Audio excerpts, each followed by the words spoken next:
In this video, we're going to talk about rules of divisibility. Rules of divisibility are great to know. We use them all the time in math to make math faster and quicker and easier, so they're awesome. First, let's talk about two different phrases that seem like they're the same, but they actually mean something different. Divided by.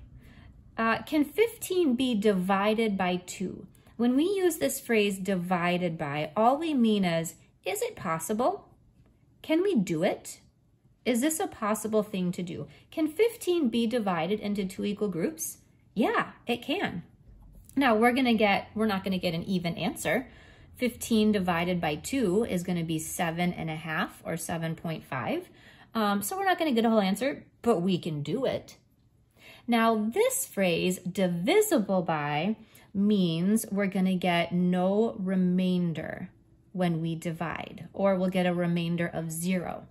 So is 15 divisible by 2? That means does 2 go into 15 evenly without any remainders? And the answer to this question is no, because when we divide 15 by 2, we get 7.5. We get that remainder. So 15 is not divisible by 2. So that's good to know what divided by means as compared to divisible by. We're going to be dealing with divisible by. We're looking for numbers that can be divided into a number with no remainders at all. So here are our divisibility rules right here. And let's concentrate on the first one. The first one is super easy. Is a number divisible by 2? And the rule for this is if your last digit is either 0, 2, 4, 6, or 8, if it's an even number, then yeah, the number is divisible by 2. 2 will go evenly. Let's do example 1. Which of the following numbers is divisible by 2? 2 will go in evenly. We're looking for the last digit. That's either 0, 2, 4, 6, or 8. 1. 1 is not divisible by 2. 2. 2 is divisible by 2. 2 divided by 2 is 1. 5. 5 is not even, so it's not divisible by 2. 14. 14 is an even number, so an even number is divisible by 2. 467 is not an even number because it ends in a 7. It's not divisible by 2. 5,980 ends in a 0. It's even, so it's divisible by 2. 821,311 ends in a 1. It's odd, not divisible by 2. That one is an easy one. Let's go on to our rule for 3. 3 is probably one of the ones that I use the most because 2 is easy, but 3, a lot of times people don't know this one. The rule for 3 is when the sum of the digits is divisible by 3, then the number is divisible by 3. Well, what does sum mean? Sum means when we add up the digits. So let's take a look at this first one. There's only one digit, 1. If I add up 1, it's just 1. 1 is not divisible by 3. 3 does not go in evenly into 1. 3, well, is 3 divisible by 3? Yes, 3 goes in one whole time. Now here's where our rule starts coming into play. We could probably figure out 27 without the rule. 27 is divisible by 3, but let's go ahead and do the rule just to see how it works. When I add up the digits 2 plus 7, 2 plus 7 equals 9. Is 9 divisible by 3? Yes, therefore 27 is divisible by 3. Let's go ahead and do a bigger number. Here's where it's a little more helpful.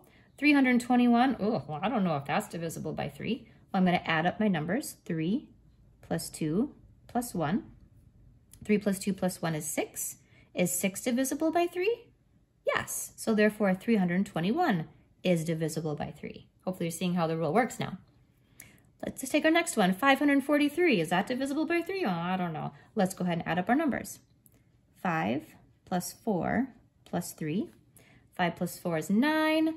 9 plus 3 is 12. Is 12 divisible by 3? Yes. 12 divided by 3 is 4. Therefore, 543 is divisible by 3.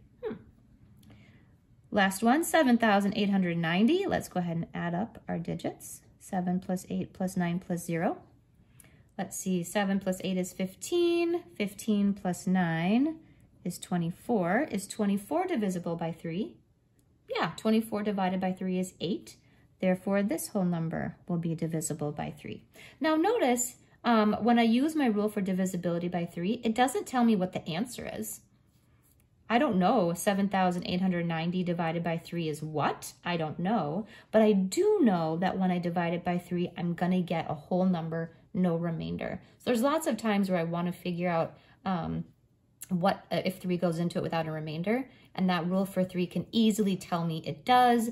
I'm just going to go ahead and divide and check. And it eliminates a whole bunch of other possibilities. Last one for this video, which of the following is divisible by 6? Well, we're going to jump from 4 to 5 and go on to 6, and you're going to see why. Well, let's see. 6 is divisible by 2, and it's divisible by 3. So any number that's divisible by 6 has to be divisible by 2, and it also has to be divisible by 3. So it has to be an even number, which is divisible by 3. If those two work, then it will be divisible by 6. So that's kind of a neat trick. Let's go ahead and check. 3, is 3 divisible by 6? Well, it's divisible by 3, but it's not even. And I also know that 3 is not divisible. 3 can't be divided by 6 evenly, so no. 27. Well, I know that 27 is divisible by 3. We just found that up here, but it's not even. If it's not even, it's not divisible by 6, so no. 66. Okay, well, 66 is even. It ends in a 6. Is it divisible by 3? Well, let's see. 6 plus 6 is 12. 12 is divisible by 3, so therefore 66 is divisible by 3. 321. It ends in a 1, so it's not even. If it's not even, I know 6 won't go into it. Done. 630 ends in a 0. It's even, so I need to check for 3. Is 630 divisible by 3? 6 plus 3 plus 0 is 9. 9 is divisible by 3. So this one is divisible by 2 and by 3. 2 and by 3, so 6 will go into it as well.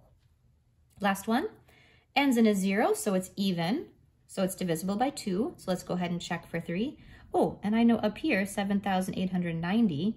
I know that's divisible by 3 because I already figured that out from example 2. So the rule for 2 works, check. The rule for 3 works, check. Therefore, 6 will go into it as well.